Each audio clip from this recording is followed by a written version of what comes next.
Rhine. Let's have a look how full of water the Rhine is. Normally this time of the year we don't have much water, but no, wow. Yes, quite full. Yeah, not bad. So here on the right side is a sign. This is the Fürsten Turm Liechtenstein, so this is the border. So now we are in Liechtenstein.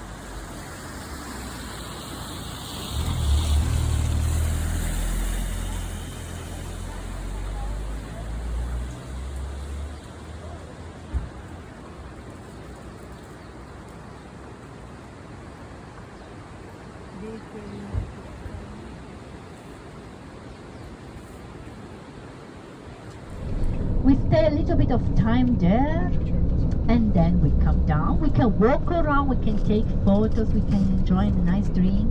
We come down, you still have time to have your lunch in Zermatt, and then we make our way back by train to Tesch. And then in Tesch we board on the coach.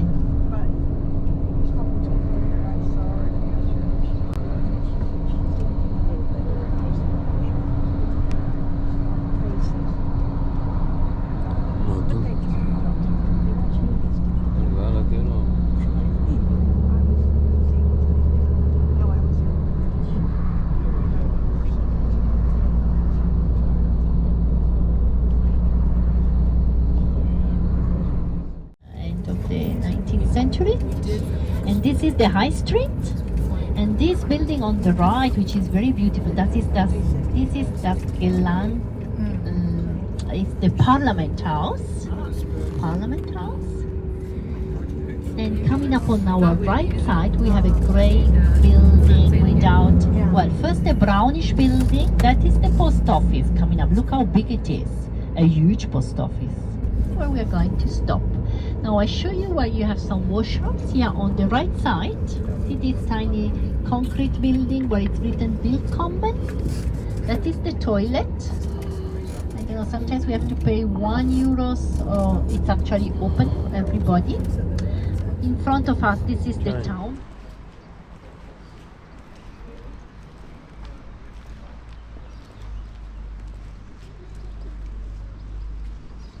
Kebab shop पे restaurant पे Winston Town.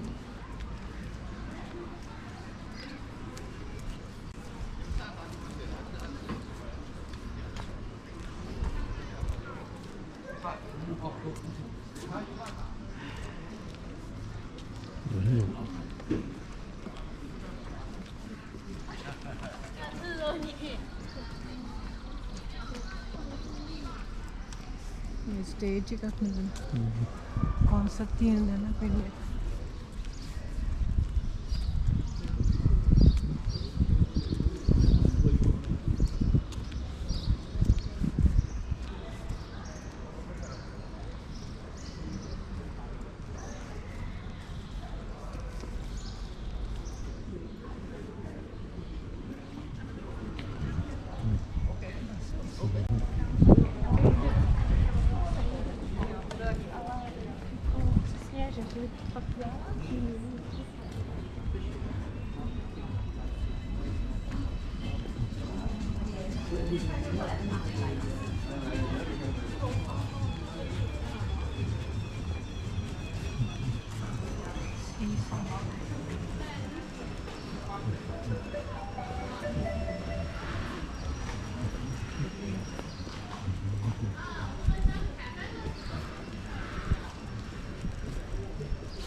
Bus stilo tedde.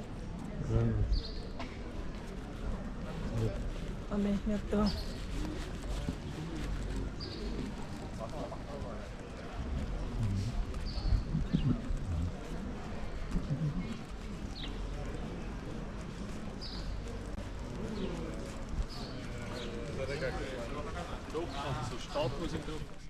Alps. I love the Alps. I really love my mountains. All the Alps. My favorite Alps are the Dolomites. Have you been to the Dolomites? The Dolomiti? Yes? Yeah. Is where we are going to have our next Winter Olympic Games. Dolomiti Cortina Milano, 2026.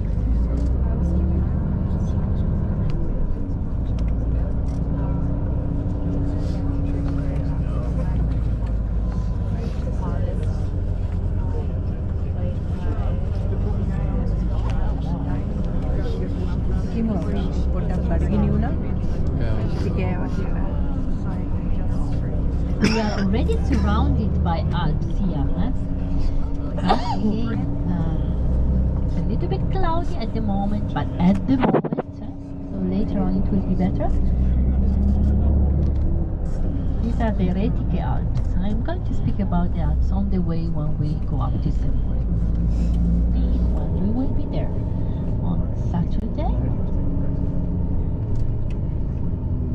But it's interesting, isn't it? Look here to the right.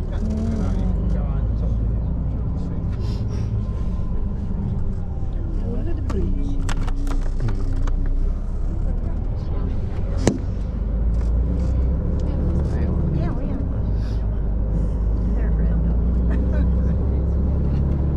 you look, the color of the water is not transparent as it should be. You know, normally the water is, well, it has got this kind of white color because first a lot of water that is running through the rivers at the moment is coming from the melting ice a lot,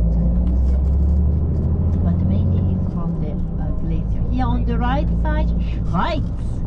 So Schweiz, we are back into Switzerland now, and we are back into Canton St. Gallen.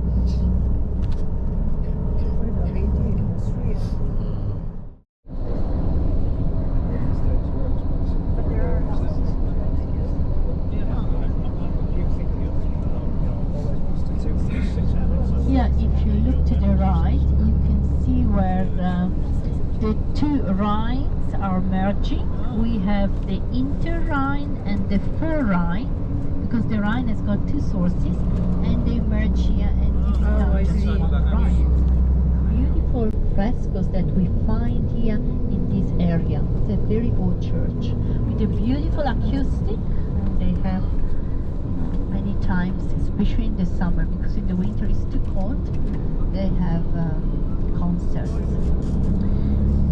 Then you reach Davos, and Davos is a very famous ski resort, but it's also famous for something else. In fact, between January and February, normally we have Behind the Clouds, they're up there.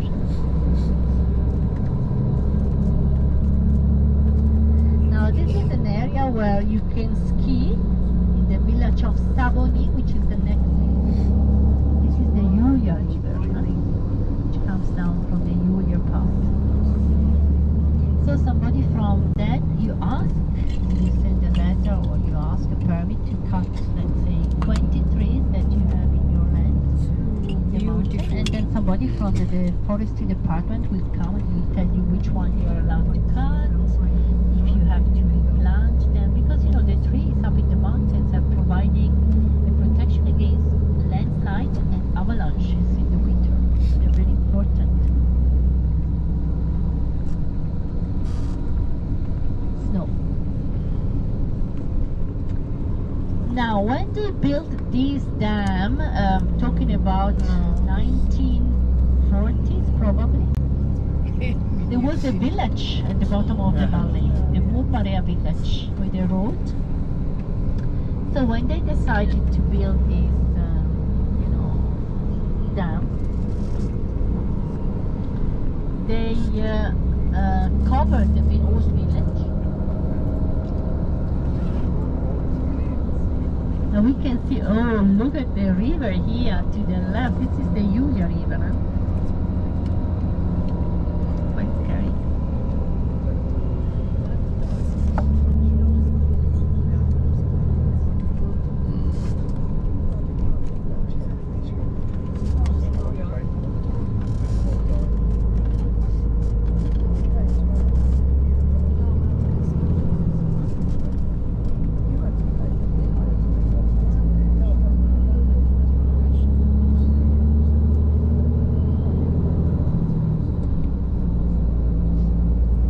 Here on the left.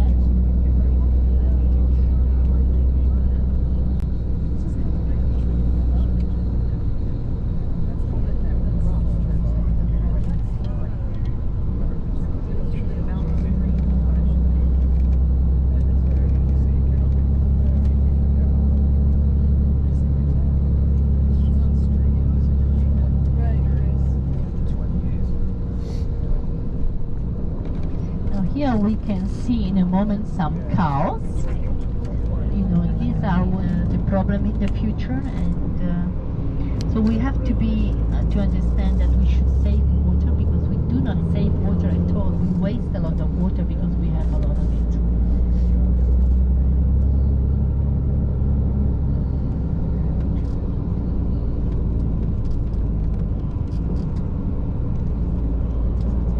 Here are the cows. Looking here. Poor animals under the rain all day, wearing a beautiful cowbell. Oh, look at that. You will have tax. Your food. Yes, why do they wear a cowbell?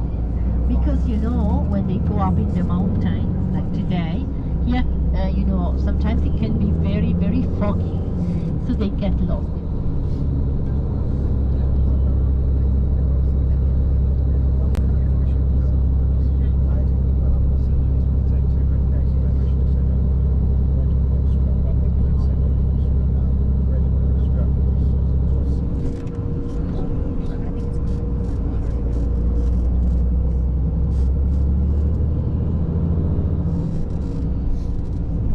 Lot of water around here, because of course we have the rain, but we also have still a lot of snow which is melting with the rain.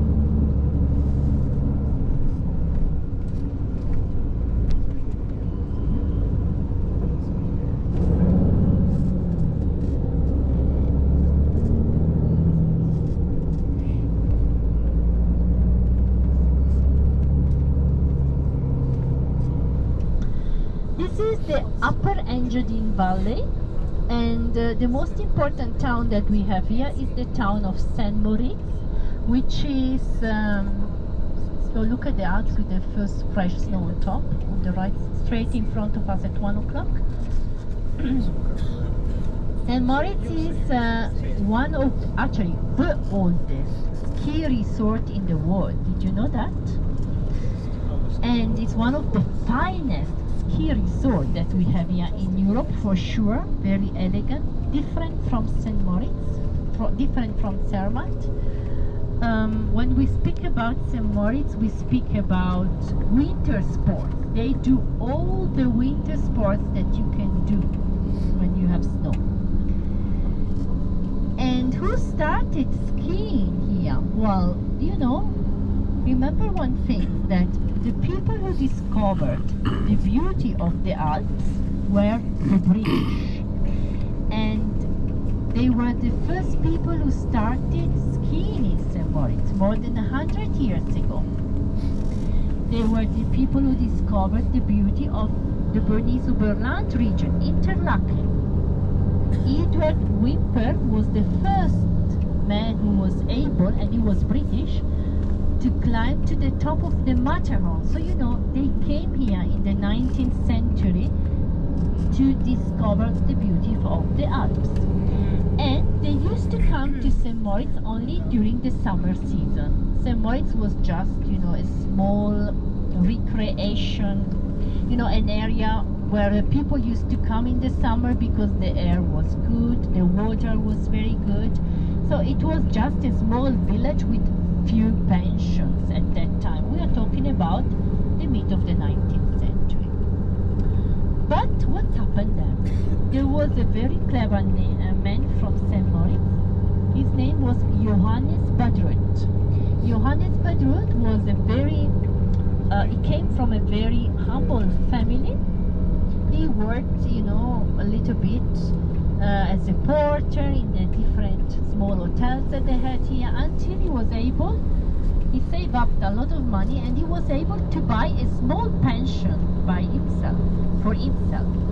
And he used to have to accommodate in his small pension British guests, but only in the summer. So they used to come here just after Easter. British group of British. Well, you come here, I will organize everything. Don't worry. You just come to Geneva, and then from Geneva I will take you up here.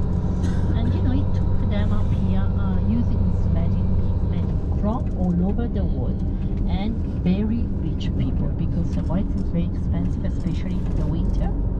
So when you come here in the winter, you smell money. You see beautiful cars and very, very rich people going around. Coming up on the left side, now we have a tiny village. This is the village of Surretta. In the background, you have a big building. That is a beautiful hotel. It's the Surretta Palace Hotel, which is located not far away from the ski slopes. You see that huge building with the chimney, the smoke is coming out from the chimney. That is the Surretta Palace Hotel. A very beautiful hotel, very elegant. Then above the Surretta Palace Hotel, up there, in a moment we can see it, that is the best, not one of the best skiing area of St. Moritz. Up there is where all the ski competition. The Catholic Church is the Church of San Carlo, which was built a little bit more than 100 years ago, mainly for the tourists, the Catholic tourists who used to come to St. Moritz and they wanted to attend the Mass. 6 o'clock. It's very big. This is the biggest coop that we have here in St. Moritz. We have a smaller one closer to the hotel, but here they sell everything, clothes, food, everything.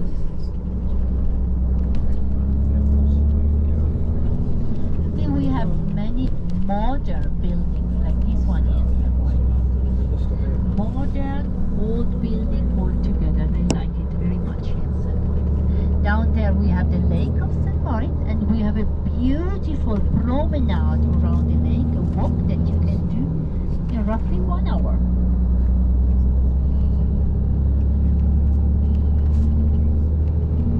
So tomorrow the weather is good. So how do you get to the lake? Well, you have to walk from the hotel.